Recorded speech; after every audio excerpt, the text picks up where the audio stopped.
This is a reading from The Little Flowers of St. Francis. The fifth consideration, about certain apparitions to saintly persons concerning the holy stigmata. The fifth and last consideration deals with certain apparitions and revelations and miracles which God performed after the death of St. Francis as a confirmation of his stigmata and as a testimony of the day and hour when Christ gave them to him. And in this connection, it should be known that in the year of the Lord 1282, on the 3rd day of October, Brother Philip, minister of Tuscany, by order of Brother Bonagrazia, the minister general, commanded Brother Matthew of Castiglione Aventino, a man of great devotion and saintliness, to tell him, under holy obedience, what he knew about the day and hour when the sacred stigmata were imprinted by Christ on the body of St. Francis, because he had heard that Brother Matthew had had a revelation about it. This Brother Matthew, under the obligation of holy obedience, answered him as follows.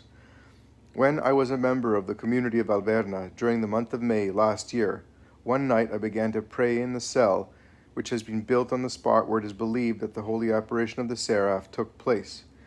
And in my prayer I very fervently begged God to deign to reveal to someone the day and the hour when the sacred stigmata were imprinted on the body of St. Francis.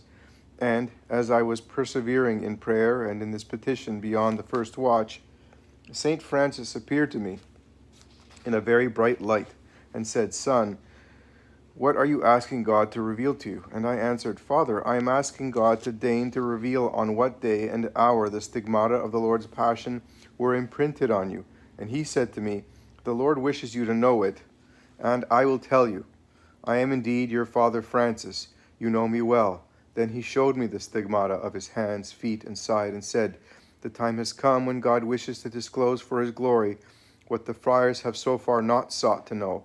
For he who appeared to me then was not an angel, but was my Lord Jesus Christ in the form of a seraph. With his hands he imprinted in my body these 5 wounds, as he had received those same holy wounds in his body on the cross. And describing the way in which the apparition occurred, St. Francis added, The day before the exaltation of the cross, an angel came to me and told me on behalf of God that I should prepare myself to be patient and to receive what God might wish to do. And I answered that I was ready to suffer and to endure whatever God might deign to do. So the next morning, that is the day of the exaltation of the Holy Cross, which was a Friday in that year, I came out of my cell at the break of dawn in very great fervor of spirit, and I went to pray on this spot where you are now, a place where I often prayed. And while I was praying, there came down through the air from heaven with great rapidity a crucified young man in the form of a seraph with 6 wings. At this marvelous sight, I humbly knelt on the spot and began to contemplate devoutly the infinite love of Jesus crucified and the infinite pain of his passion. And the sight of him aroused such compassion in me that I really seemed to feel that passion in my body. And at his presence, this whole mountain was shining with a golden light like a sun. And so, coming down that way, he came close to me and stood before me and said certain words to me which I have not yet revealed to anyone. But the time is drawing near when they shall be revealed, because the order and the friars are in great need of them. Afterward, Christ vanished from my sight and returned to heaven, and I found myself marked like this with these wounds. Now go and confidently tell these things to your minister, because this is the work of God and not of man. After saying those words, St. Francis blessed me, saying, My son, go in the name of the Lord. And he went back to heaven with a great throng of very radiant men. The above-mentioned Brother Matthew declared that he had seen and heard all these things as they are truly written above, and that he had not been sleeping, but was awake and conscious. And he took an oath to that effect with his hand on the Bible before the said minister in his cell in Florence, when the latter questioned him about this under obedience. Another time, a certain devout and holy friar, while reading the chapter on the stigmata in the legend of St. Francis, began to wonder with great anxiety of mind what must have been those very secret words that the seraph said to him when he received the holy stigmata, and which St. Francis said he would not reveal to anyone while he was living in the body. And this friar said to himself, St. Francis did not want to say those words while he was alive, but now, since he is no longer living in the body, Maybe he would tell them if he was fervently prayed to do so. Believing, therefore, that they would do much good, the friar decided to pray that they be revealed. And henceforth he began devoutly to pray to God and to St. Francis that they might deign to disclose to him those secret words of the seraph. And the friar persevered in that prayer every day for 8 years. And in the 8th year he merited having his prayer granted in this way. One day, after eating, he went with his brethren to the church to give thanks and praise to God. And after the office was over, he remained alone to pray in a certain part of the church. And while he was praying to God, and St. Francis more fervently than usual, weeping many tears and burning with a more intense desire to know those words, a friar came in and called him, saying that the guardian had ordered him to accompany him to the village to get something which the place needed. Therefore, without doubting that obedience is more meritorious than prayer, he immediately stopped praying as soon as he heard the superior's order, and humbly and obediently hastened out with that friar who had called him. And as it pleased God, in that act of prompt obedience, he earned more merit than by his long praying. Now, when they went out of the gate of the place, they met 2 foreign friars who seemed to have come from a distant country. One of them looked young, and the other old and thin, and because of the rainy winter weather, they were muddy and wet. When that obedient friar saw them, he felt strong compassion and charity for them, and he said to his companion, "As our errand can wait a while, dear brother, and these foreign friars are in real need of being charitably welcomed, please let me go first and wash this older one's feet, as he needs it most, and you can wash the younger ones, and then we can go on our errand." So the other friar yielded to his companion's charity, and they went back to the place and gave the foreign friars an affectionate welcome, taking them into the kitchen to get warm and dry. 8 other friars of the place were also warming themselves at the fire, and after they had been near the fire for a while, they led the foreign friars aside to wash their feet, as they had agreed to do. And while that devout and obedient friar was washing the feet of the older friar and removing the mud, because they were all covered with mud, he looked and saw that the feet were marked with the stigmata. In amazement and joy, he kissed and embraced the feet, crying aloud, "Oh, brother, either you are Christ or you are St. Francis." On hearing this, his surprised outcry, all the friars of that place arose and gathered around to see the stigmata. Then that elderly friar, at their request, allowed all of them to see and touch and kiss them with great awe and reverence. And as they were still more moved by amazement and joy, he said to them, "Do not doubt or fear, my dearest brothers and sons. I am your father, Brother Francis, who by the will of God founded 3 orders, and I have been prayed to every day for 8 years by this friar who is holding my feet. And today he especially prayed to me in the church after the praises which you recited there, that I should deign to reveal to him those secret words which the seraph said to me when he gave me the stigmata, and which I never told anyone while I was alive. But today, because of his perseverance and his prompt obedience, for which he left the consolations of prayer, I have been sent to him by command of God, in order to reveal to him in your presence what he wants." Then St. Francis turned to that friar and said, "You must know, dearest brother, that when I was on Mount Alverna, utterly absorbed in remembering the passion of Christ, I received in my body his holy wounds. And then Christ said to me, 'Do you know what I have done to you? I have given you the emblems of my passion, so that you may be my standard bearer. And just as I went down into limbo on the day of my death, and by the virtue and merits of those wounds drew out of there and led to heaven all the souls that I found there, so I grant to you henceforth, in order that you be conformed to me in death as you were in life, that every year on the day of your death you may go to purgatory, and by the virtue and efficacy of your stigmata you may draw out of there all the souls of your 3 orders, that is, the minors, sisters, and continent that you find there, and may lead them to the glory of paradise." Now, I never told those words to anyone while I lived in the world, so that I should not be accused of boastful presumption and vainglory. And after he had said these words, St. Francis and his companion suddenly disappeared. Later, many friars heard this from those 8 friars who were present during that vision and those words of St. Francis. Brother Giacomo Ranetto, a lector in Rome, said in a sermon that he had heard it from one of those 8 friars. St. Francis once appeared on Mount Alverna to Brother John of Alverna, a man of great holiness, while he was praying, and he stayed and spoke with him for a long time. And finally, when he wanted to leave, he said to Brother John, "Ask me what you want." Brother John said, "Father, I beg you to tell me something I have wanted to know for a long time, and that is, what were you doing and where you were when the seraph appeared to you?" St. Francis answered, "I was praying on that spot where the chapel of Count Simon of Battifolle is now. And I was asking my Lord Jesus Christ for two graces. The first was that I should feel in my soul and in my body, as far as possible, all that pain which he had felt within himself during his most holy passion. The second grace I asked was that I should likewise feel in my heart that most intense love which he enkindled within himself, so as to endure such suffering for us sinners. And then God put it in my heart that he would let me feel both the one and the other, as much as possible for a mere creature, and that was fully accomplished in me during the imprinting of the stigmata." Then Brother John asked him whether those secret words which the seraph had spoken to him were really as stated by the above-mentioned friar, who declared that he had heard St. Francis say them in the presence of 8 friars. St. Francis replied that it was truly as that friar said. Now Brother John also felt encouraged by the generosity of the giver to ask still more, and he said, "Oh, Father, I most earnestly beg you to let me see and kiss your glorious stigmata, not because I have any doubts about them, but only for my consolation and devotion, for I have always longed to do so." And St. Francis said to him, "Here, my son, are the stigmata which you have desired to see." And he freely showed him his hands and feet and side, and offered them to him. On seeing them, Brother John was overcome with amazement and fell down at his feet in fright. Then St. Francis raised him up, saying, "Arise and touch me."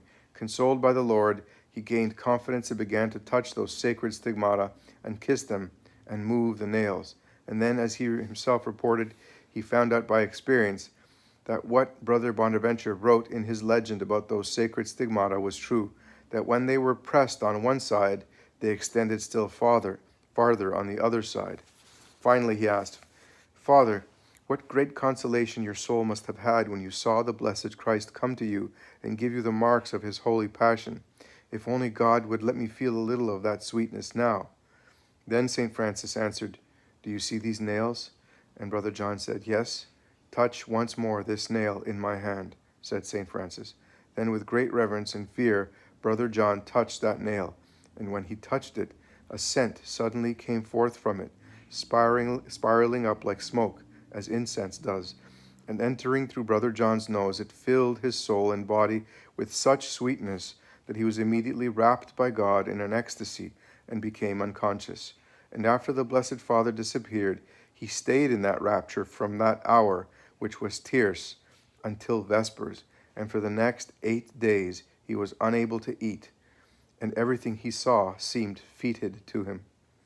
Brother John never told anyone but his confessor about that vision and intimate talk with St. Francis until he was about to die, but when he was near death, he revealed it to many friars. A very devout and saintly friar of the Roman province saw this wonderful vision. He was united to another friar by a bond of true affection and charity, and they loved each other after death as they had while living. For when one of them died one night and was buried the next morning in the first cloister before the entrance of the chapter room, that friar who survived, at noon on the same day, while all the friars had gone to rest, went to a corner of the chapter room in order to pray devoutly to God and St. Francis for the soul of his beloved dead companion. And while he was persevering in prayer with tears and supplications, all of a sudden he heard the sound of many persons going through the cloister. In great fear he quickly looked at his companion's grave, and he saw St. Francis and many of his friars standing around the grave at the entrance of the chapter room. Looking beyond, he saw a great purgatorial fire in the center of the cloister, and the soul of his dead companion burning in the middle of the fire. He looked around the cloister, and he saw the Lord Jesus Christ walking in procession around the cloister with a great throng of angels and saints. And watching with intense amazement, he saw that when Christ passed before the chapter room, St. Francis knelt down with all those friars and said, "I beg you, my most holy Father and Lord, by that highest love and charity which you showed to the human race in your incarnation, to have mercy on the soul of this friar of mine that is burning in that purgatorial fire there." Christ did not answer or grant his prayer, but went on and walked around the cloister with the throng of saints that followed him. When he came back the second time before the chapter room, St. Francis knelt down again with his friars as before, and prayed to him thus for the soul of the dead friar. "I beg you, most merciful Father and Lord, by the infinite love and charity which you showed to the human race when you died on the cross for all men, to have mercy on the soul of that friar of mine." Again Christ passed on and did not answer. After going around the cloister the third time, he came back by the dead friar's grave. Then St. Francis knelt down with the friars as before and prayed thus to Christ: "I beg you, most merciful Father and Lord, by that intense pain and consolation which I felt when you imprinted these stigmata in my flesh, to have mercy on the soul of that friar of mine that is in the fire of purgatory." And he showed Christ the stigmata in his hands, feet, and side. On being prayed to by St. Francis this third time, in the name of his stigmata, Christ immediately stopped and looked at the stigmata, and granting his prayer, he nodded and said, "I grant to you, Brother Francis, the soul of your friar." And thereby he certainly wished both to honor and confirm the glorious stigmata of St. Francis, and openly to signify that the souls of his friars that go to purgatory cannot be freed from suffering and led to the glory of paradise in any way more easily than by the virtue of his holy stigmata, in accordance with the words which Christ said to St. Francis when he imprinted them on him. Now, as soon as he had uttered these words, that fire in the cloister vanished, and the dead friar appeared in glory with St. Francis, and ascended into heaven with him, and with Christ, and all that blessed company of rejoicing angels and saints. Consequently, the friar who was his companion, and who had prayed for him, felt intense joy on seeing him freed from suffering and led to paradise. And later he told the other friars all about the vision, and together with them he praised and thanked God. I, Brother Francis Perry, heard of this miracle from Brother Luke of Pistoia when I was in Arezzo, to the glory of Christ. A noble baron named Landulf of Massa di Santo Pietro in the mountains near Gubbio, who was very devoted to St. Francis and finally received from his hands the habit of the third order, was given this assurance of St. Francis's death and his glorious stigmata. At the time when St. Francis's death was approaching, the devil entered into a woman of that village and cruelly tormented her. Moreover, he made her speak so intelligently in Latin that she defeated all the learned and educated men who came to debate with her. Now it happened that the devil went away from her and left her free for 2 days. And the third day he came back and afflicted her more cruelly than before. When the Baron Landulf heard about it, he went to this woman and asked the devil who was dwelling in her why he had left her for 2 days, and on returning was tormenting her more severely than before. The devil answered, "When I left her, it was because I met with all my companions who are in this region, and we went in great strength to the death of that beggar Francis, to dispute with him and take his soul. But as it was surrounded and defended by a throng of angels in greater numbers than we were, and it was carried by heaven by them, we left, embarrassed by our defeat. So now I am giving back to this miserable woman what I neglected in those 2 days." Then the Baron Landulf commanded him in God's name to tell the truth about the sanctity of St. Francis, who, he said, was dead, and of St. Clare, who was alive. The devil replied, "I will tell you the truth about it, whether I want to or not." God the Father was so angry over the sins of the world that it seemed he would soon utter the final sentence against men and women to exterminate them from the world if they did not change for the better.